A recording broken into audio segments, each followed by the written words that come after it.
Olá, hoje eu gostaria de me dirigir a você, homem, uma reflexão. Você já parou para observar que de uns anos para cá a temática crise do masculino vem despertando interesse cada vez maior da sociedade e no mundo como um todo?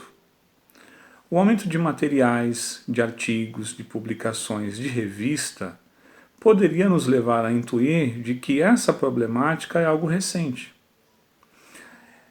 Mas as problemáticas existenciais masculinas já o acompanham há séculos e influenciando de forma decisiva sua autopercepção. Atualmente os números evidenciam e reforçam isso. Por exemplo, nos dados do Ministério da Saúde de 1998, dos 6.895 casos de suicídio no país, 5.530 foram cometidos por homem. Além disso, os homens viviam em média 10 anos a menos do que as mulheres. Além de apresentar altos índices, maiores índices de crise de hipertensão, crises de diabetes e problemas cardiovasculares. E é interessante notar de que a cada 10 detentos no sistema prisional do país, 9 são homens.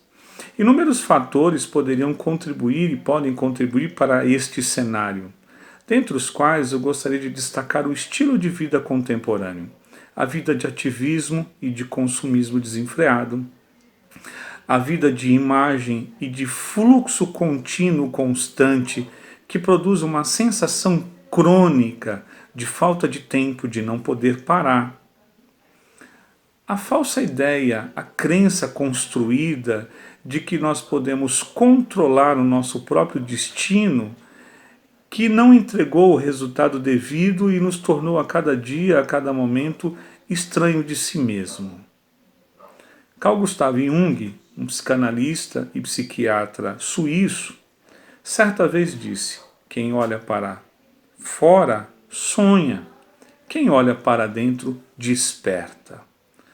Olhar para fora é fácil, é olhar a superficialidade das coisas, o vazio, o efêmero.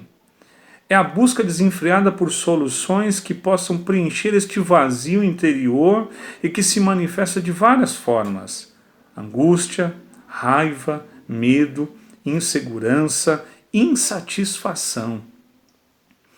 Mas o olhar para dentro desperta, dizia o Jung, pois nos remete ao desafio do autoconhecimento, nos convida a acordar.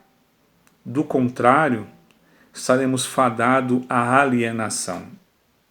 Reflita comigo. A maioria de suas ações são feitas no automatismo. São ações realizadas sem a devida reflexão do que e por que você faz? Percebe ou alguém já percebeu, notou um distanciamento afetivo ou um baixo envolvimento seu com as pessoas e com as coisas à sua volta? O autoconhecimento nos permite tornarmos mais conscientes e assim poderemos nos relacionar melhor, de forma mais saudável, conosco mesmo e com as pessoas à nossa volta. Você se percebe constantemente agindo mobilizado por insegurança, medo ou por um sentimento interno de raiva, de revolta e reações desproporcionais, sentidas principalmente com pessoas mais próximas a você? Podemos desconstruir esses padrões de respostas, de comportamentos de medo, de raiva, reações desproporcionais a determinados desafios. Por trás dessas reações, quase sempre, existem questões do passado mal resolvidas. Você se percebe constantemente sendo mobilizado por ansiedade, insegurança quanto ao futuro, uma sensação permanente de quase perda de controle e a força única na tentativa de assegurar esse controle e o poder, quase sempre é o recurso da força, da violência, ou é mobilizado quase que cotidianamente por um excesso de lembrança de experiências traumáticas do passado que interferem o seu cotidiano? O autoconhecimento é a única forma de vivermos o presente, de fato, de ser nós mesmos.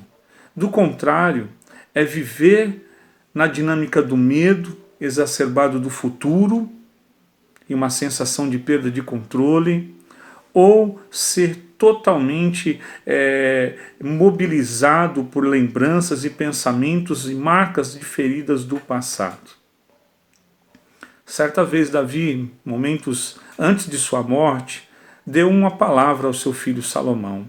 Essa palavra está no livro de 1 Reis, capítulo 2, verso 2, quando ele diz: "Sê forte, seja homem."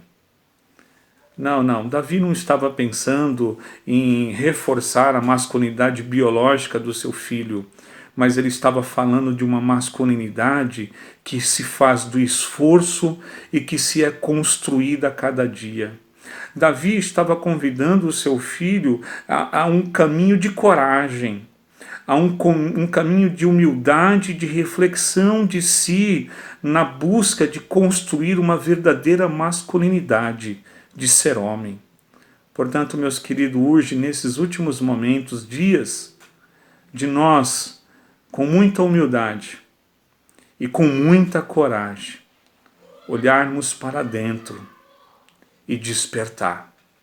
Nas palavras de Davi, esforçar-se e ser homem.